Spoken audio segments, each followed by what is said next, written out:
আসসালামু আলাইকুম সবাইকে। আশা করি সবাই অনেক অনেক ভালো আছেন।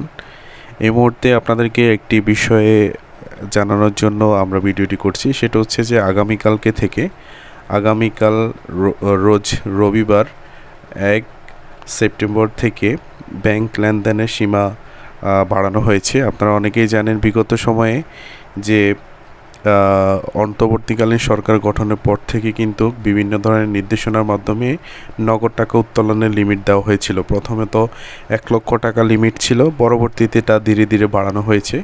ইভেন অনেকেই হচ্ছে গিয়ে ইন্টারনেট ব্যাংকিং বা ডিজিটাল ব্যাংকিংয়ের যে লেনদেনগুলো করছিলেন সেগুলো কিন্তু লিমিটে বরাদ্দ ছিল। এবং পরবর্তী সময়ে আজকে আমরা যে নিউজটি কিছুক্ষণ আগে পেয়েছি সেটা হচ্ছে, আমরা যদি এখানে দেখতে পাই ব্যাংক থেকে নগদ টাকা উত্তোলনের সীমা বাড়ল।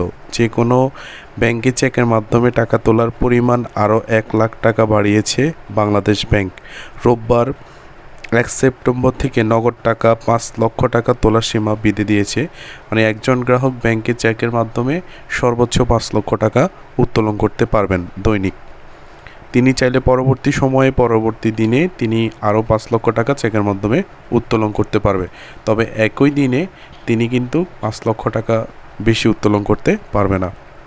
আরেকটু যদি বিস্তারিত একটু পড়তে চাই, গত 8 আগস্ট অন্তর্বর্তীকালীন সরকার গঠনের পর ব্যাংকিং লেনদেনের নিয়ন্ত্রণমূলক পদক্ষেপ আসে। সেদিন থেকে ব্যাংক থেকে চেকের মাধ্যমে 1 লক্ষ টাকার বেশি তুলতে না দেওয়ার নির্দেশনা দেওয়া হয়েছিল। পরবর্তীতে সেটি বাড়িয়ে 4 লক্ষ টাকা পর্যন্ত করা হয়। এদিকে চেকের মাধ্যমে 5 লাখ টাকার বেশি তোলা না গেলেও ডিজিটাল লেনদেনে যে কোনো পরিমাণ টাকা স্থানান্তর করার সুযোগ থাকছে। এখন বিগত সময় আমরা যেটি দেখেছি সেটা হচ্ছে যে ডিজিটাল লেনদেন, যেটি ইন্টারনেট ব্যাংকিং বলা হয়, সেই ইন্টারনেট ব্যাংকিংয়ের মাধ্যমে কিন্তু অনেকে আরটিজিএস, এনপিএসবি অথবা হচ্ছে ইএফটি অনেক বেশি যে কোনো অ্যামাউন্ট করতে পারছিল না। সেই ক্ষেত্রে এখানে কিন্তু বলা হয়েছে যে ডিজিটাল যে লেনদেন রয়েছে সেটি কিন্তু এখন স্থানান্তরের সুযোগ থাকছে।